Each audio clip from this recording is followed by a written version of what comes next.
Jerry Harris was arrested and charged in federal court with production of child pornography on Thursday, September 17th. Jerry is a fan favorite on Netflix's documentary Cheer. According to a press release from the United States Attorney for the Northern District of Illinois, the Cheer star contacted an underage boy on a social media app and, quote, repeatedly enticed him to produce sexually explicit videos and photographs of himself. Officials say the minor told Jerry during their initial online encounter that he was 13 years old. Jerry is charged with one count of producing child pornography. Now, someone can spend between 15 to 30 years in prison for production of child pornography. The arrest comes 2 days after USA Today reported that Jerry was being investigated by the FBI for asking for pictures and sex from 2 twin boys. In an interview with USA Today, the boys described a pattern of harassment both online and at cheer competitions that started when they were 13 and Jerry was 19. They said it continued for more than a year. Those allegations were also reported to police by Varsity Brands, a private company in the cheerleading industry. According to USA Today, Jerry is accused of asking one of the brothers to have sex with him in 2019 at 2 varsity cheerleading competitions. The criminal complaint says the cheer star admitted during a voluntary interview to asking one of the alleged victims to take explicit photographs and videos through Snapchat, knowing the boy was 13.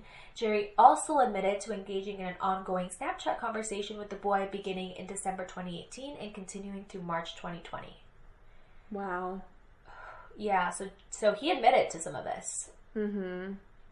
So, I mean, it's awful, and it's especially awful just... I mean, I didn't watch the whole series of Cheer, but when I did watch it, he was like a fan favorite, and I really enjoyed his character on the show, and just, I mean, it just goes to show you don't...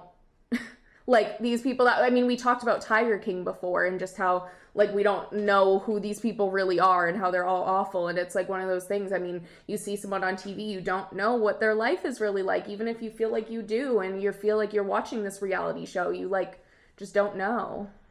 100% agree with you. Like, I've watched Cheer all the way through, and Jerry is the best. Like, you're rooting for Jerry. When he makes it on Matt, you're like, oh my god, Jerry! And his Matt talk, like, you're just like, wow. And so, yeah, when this news came out, I think everybody was just like, what? Like, yeah. But at the end of the day, you're so right. You don't know these people. You don't know their life. And it's also wild because it says they were talking until 2020.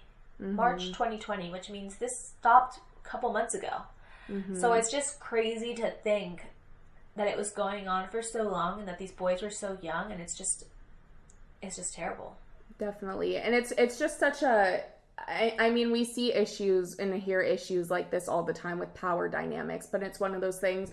Obviously, the age was involved and kind of the hierarchy in the cheer community. I mean, this was someone who's could have been using their fame to, like, exploit people, and it's definitely an unfortunate situation, and it was really hard to hear.